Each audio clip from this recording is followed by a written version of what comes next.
Monocyte पढ़ रहे थे, ठीक है ना। मोनोसाइट में हमने पढ़ लिया था थोड़ा बहुत, उसके आगे ही पढ़ेंगे हम, ठीक है ना। ये कुछ माइक्रोफेजेस पर्टिकुलर टिश्यू में फिक्स हो जाती है, इन्हें फिक्स्ड माइक्रोफेज कहते हैं, जैसे कि लीवर और कॉपर सेल्स, लंग्स में एल्वियोलाई सेल्स और सीएसएम में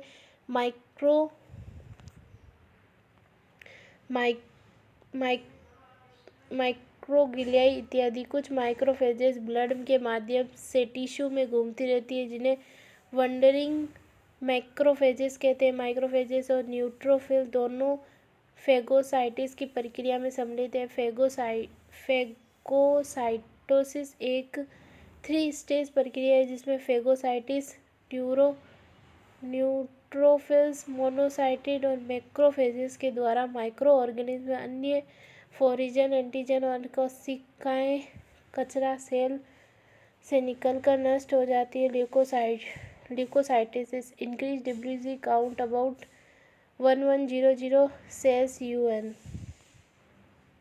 Causes infection, allergy, heavy exercise, asthma होना या एनेस्थीसिया दे दिया हो किसी का और सर्जरी हुई हो। Type of the leucocytosis increase neutrophils acquired bacteria infection, high stress burn etc increase eosinophils allergic infection, asthma, parasite infection like malaria, filariasis etc increase basophils leukaemia, cancer etc increase monocytes increase infection like fungi, tuber increase lymphocytis, chronic bacterial infection and all viral infection.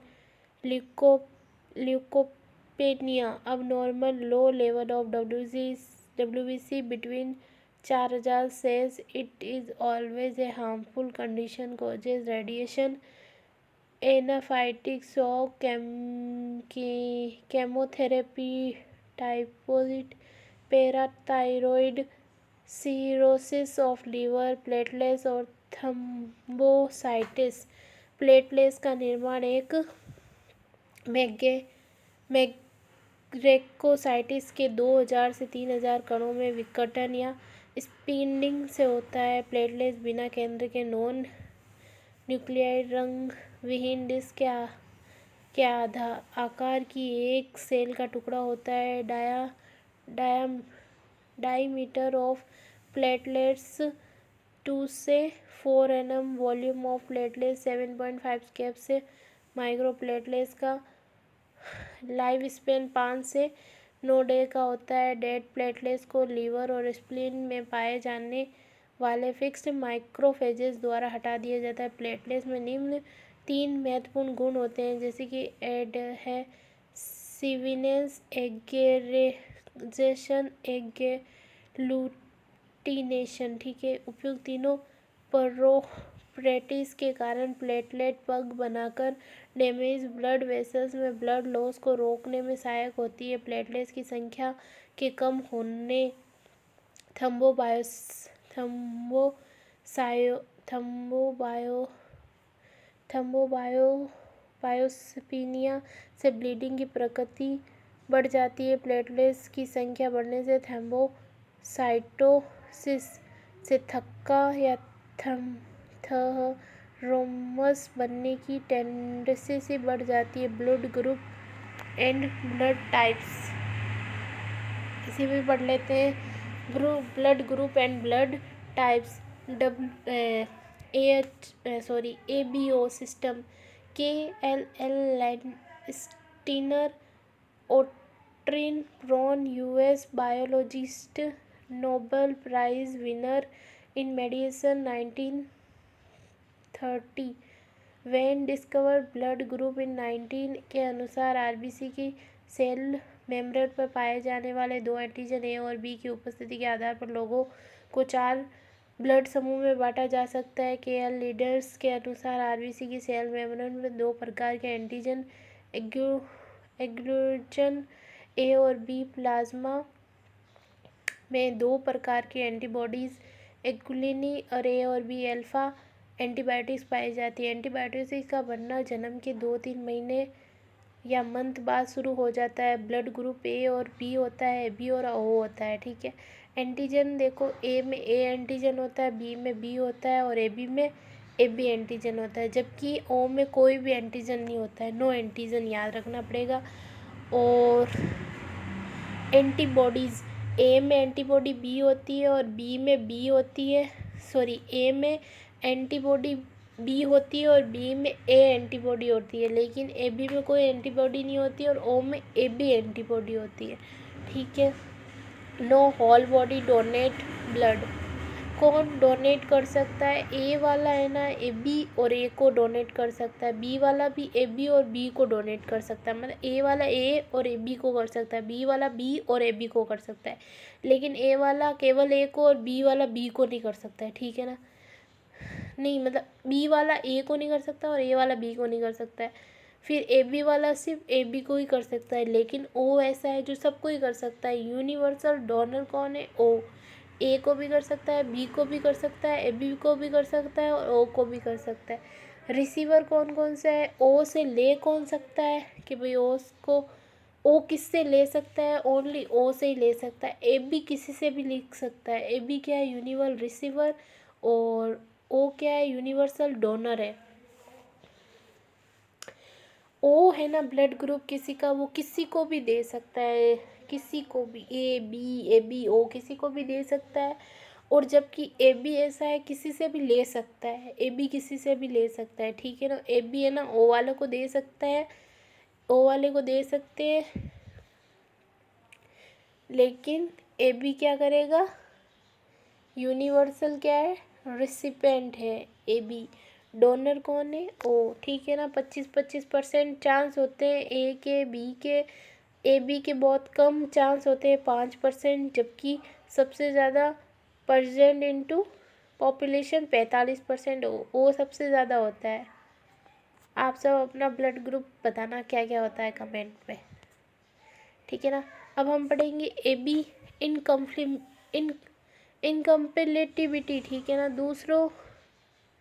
दूसरे के RBC के infusion से antibodies या antibiotic नामक एक amino response ये प्राय ओ blood group के लोगों से अधिक होती है, क्योंकि इसके आरबीसी पे कोई एंटीजन नहीं पाया जाता है, लेकिन इनके स्टेम में दोनों ए और बी एंटीबॉडीज़ पाई जाती है। प्रकृति विज्ञान में जब foetal blood cells transplant route से मैटरनल सर्कुलेशन में आ जाती है तो माँ के विरुद्ध एंटीबॉडीज़ का निर्माण हो जाता है। ये मैटरनल एंटीबायोटिक्स प्लेसेंटा के माध्यम से फिटल सर्कुलेशन में जाकर आरबीसी से जुड़कर उन्हें नष्ट करना शुरू कर देती है, जो नियोनेटल हाइपर बिलिरुबिnemia और जॉन्डिस के द्वारा प्रकट होता है। अब हम पढ़ेंगे RH फैक्टर या RH सिस्टम। RH एंटीबॉडीज इन एंटीजन अपॉन कार डी का सर्वप्रथम पता 1940 में कैरल लिंडर और एलेक्स्टर एस वेंडर के द्वारा रेसियन मंकी की आरबीसी पर लगा था, ठीक है। अंत इसे RH फैक्टर नाम दिया गया। जिन व्यक्तियों में लगातार 85% में RH या डी एंटीजन होता है उन्हें RH पॉजिटिव, और जिनमें लगभग 15% में नहीं पाया जाता है उन्हें RH नेगेटिव कहते हैं। यह एंटीजन RH एंटीजन के लिए कोई नेचुरल एंटीबॉडी नहीं होती है। नेगेटिव ब्लड ग्रुप वाले व्यक्ति पॉजिटिव और नेगेटिव दोनों को रख दे सकते हैं। अंत ओ नेगेटिव को यूनिवर्सल डोनर कहा जाएगा। पॉजिटिव वाला हर किसी को नहीं दे सकता है, लेकिन नेगेटिव वाला किसी को भी दे सकता है, ओ स्पेशली, ठीक है ना। और पॉजिटिव ब्लड ग्रुप वाले व्यक्ति पॉजिटिव और नेगेटिव दोनों से रक्त ले सकता है। पॉजिटिव वाला होता है ना, वो किसी से भी रक्त ले सकता है और नेगेटिव वाला किसी को भी दे सकता है, ये बात है। पॉजिटिव ब्लड ग्रुप वाला व्यक्ति क्या होता है, पॉजिटिव ब्लड ग्रुप वाला व्यक्ति पॉजिटिव और नेगेटिव दोनों से रक्त ले सकता है। अंत AB पॉजिटिव को यूनिवर्सल रिसेप्टर कहा जाता है। AB रिसेप्टर, AB को हम केवल यूनिवर्सल रिसेप्टर नहीं कहेंगे, पॉजिटिव होगा तो रिसेप्टर कहलाएगा यूनियन, और AB डोनर ऐसे ही नहीं कहल जाएगा, अगर वो यूनिवर्सल डोनर तब कहलाएगा तब वो नेगेटिव होगा तब, ठीक है ना। यदि एक RH नेगेटिव व्यक्ति प्रथम बार RH पॉजिटिव का ब्लड लेता है तो उसमें कुछ समय बाद RH एंटीबॉडीज बन जाती है। ये व्यक्ति तब अगले पॉजिटिव ब्लड के ट्रांसफ्यूज़न के दौरान गंभीर transfusion reaction, agglutination and haemolysis of RBC दिखाएगा। हीमोलाइटिक डिजीज और न्यू बोर्न HDN और RH इनकम्प्लिबिटी। जब एक RH नेगेटिव मदर के गर्भ या वूम में RH पॉजिटिव फिटल होता है, जब एक RH नेगेटिव मदर में, ठीक है, नेगेटिव मदर है और उसका बेबी पॉजिटिव होता है, तो प्रसव के दौरान कुछ पॉसिबल फिटल ब्लड सेल्स माँ के ब्लड में प्रवेश कर जाते हैं। प्रसव के 1 महीने के अंदर माँ के ब्लड में इन सेल्स के विरुद्ध एंटीबॉडीज डेवलप हो जाती है।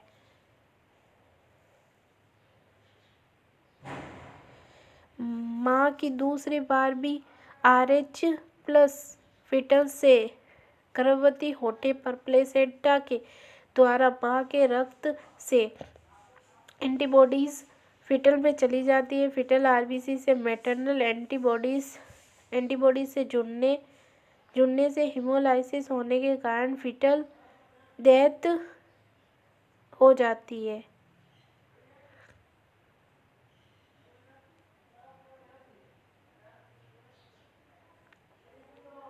ठीक है, और आगे क्या है,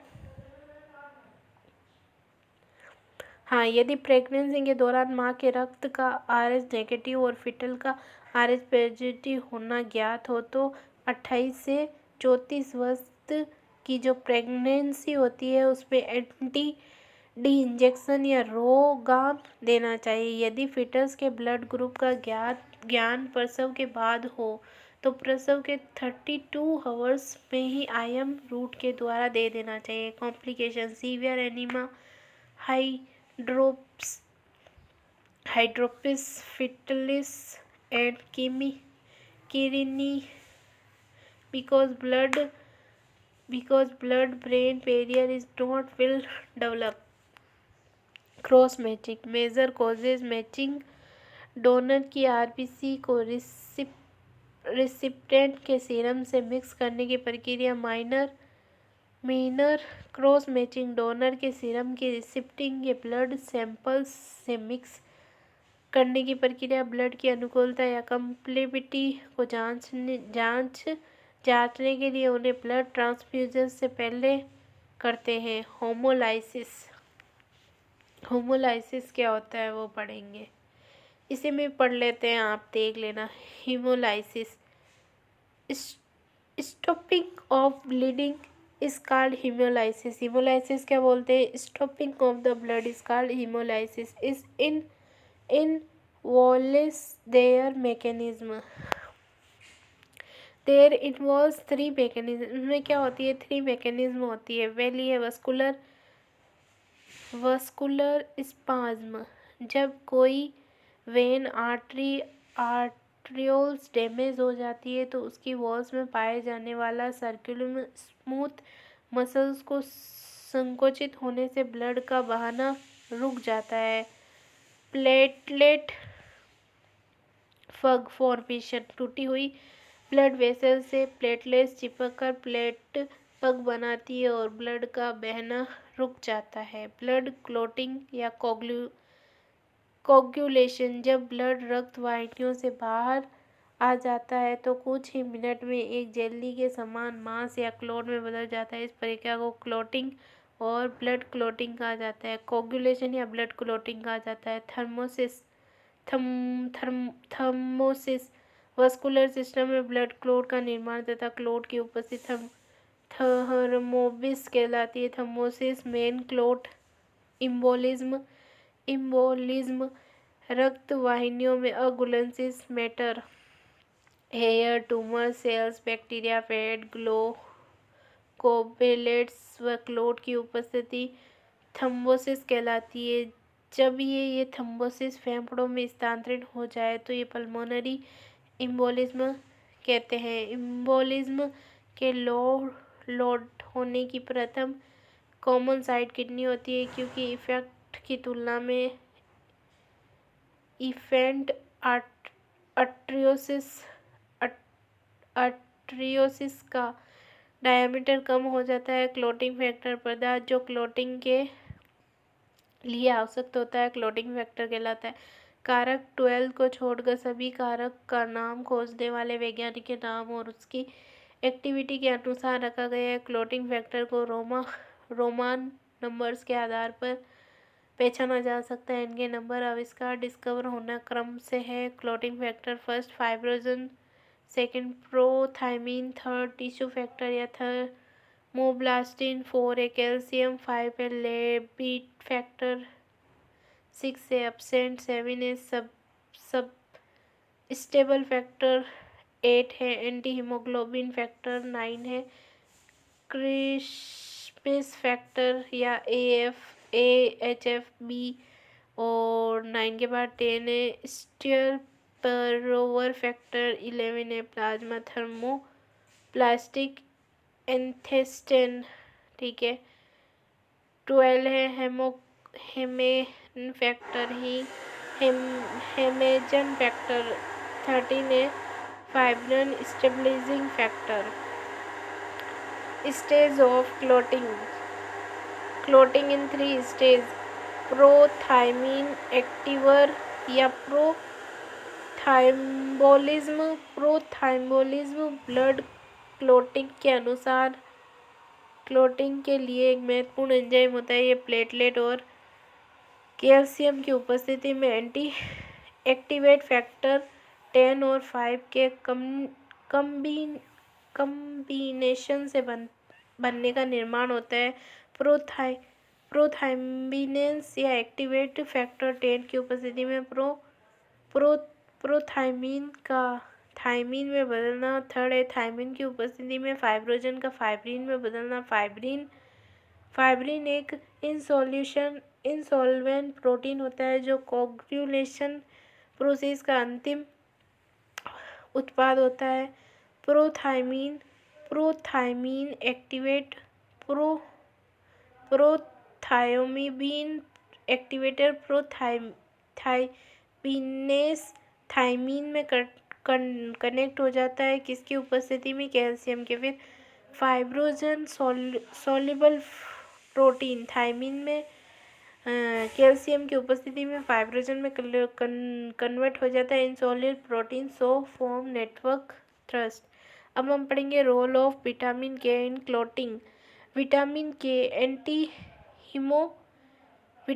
एंटी हीमोरेज फैक्टर क्लोटिंग के लिए आवश्यक होता है, यद्यपि डायरेक्ट क्लोट निर्माण में सम्मिलित नहीं होता है। विटामिन के 4 क्लोटिंग फैक्टर जैसे कि क्लोटिंग फैक्टर 2, 7, 11 और 10 के निर्माण के लिए ज़रूरी होता है। 10 के लिए 9 निर्माण के लिए, यद्यपि इन क्लोटिंग फैक्टर का निर्माण लीवर में हिपेटोसाइटिस के द्वारा होता है। विटामिन के का निर्माण प्राय लार्ज इंटेस्टाइन में पाए जाने वाले कॉमन सेल बैक्टीरिया के द्वारा होता है। विटामिन के की कमी से कैल्शियम बढ़ जाता है। एंटीकोगुलेंट, ये थोड़ा धुंधला है, पदार्थ जो ब्लड क्लोटिंग को रोकते या सुपर्स करते हैं उन्हें एंटीकोगुलेंट कहते हैं, जैसे कि हिपेरिन, वापरिन इत्यादि। हिपेरिन प्रोथायमीन को थायमीन में कन्वर होने से रोककर और प्लेटलेट्स थाइमोप्लेटलेट्स के निकालने को रोककर थक्का बनाने को रोकता है। हिपेरिन का प्राय हीमोडायलिसिस और ओपन हार्ट सर्जरी में उपयोग होता है। गर्भवती महिला में हिपेरिन पसंदीदा एंटीकोगुलेंट होता है क्योंकि बड़ा कंपोनेंट होने के कारण प्लेसेंटा बैरियर को क्रॉस नहीं कर पाती है। हिपेरिन ओवरडोज के दौरान हिपेरिन के एंटीडोज या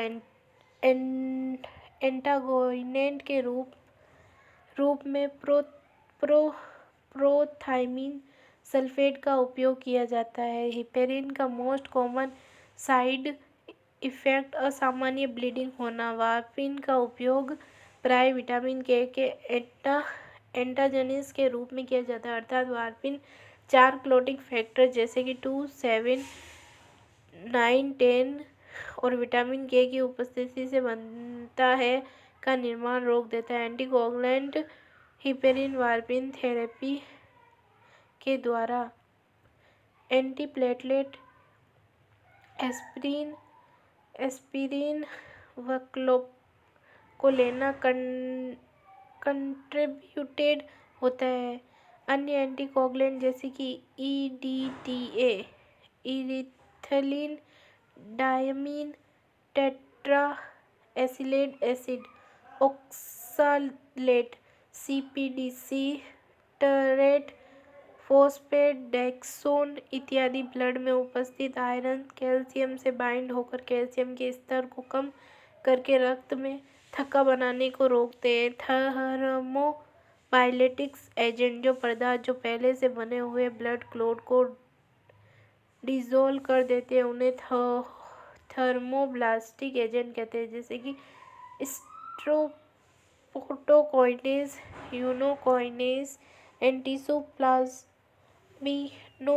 एक्टिवेटर्स (टीपीए). इन सब्सटेंस का उपयोग प्राय मायोकार्डियल इन्फेक्शन और शॉक अथवा सीवीए ब्रेन डैमेज में किया जाता है। एंटीप्लेटलेट एजेंट वे पदार्थ जो वासो कंट्रैक्शन और प्लेटलेट्स प्लेग बनाने को रोकता है, जैसे कि एस्पिरिन, कोलोप्लेड, जिनके उपयोग से TIA transient ischaemic attack, stroke, MI व पेरिफेरल अल्ट्रेसिया के ब्लॉकेज की संभावना को कम हो जाती है। ठीक है। Test of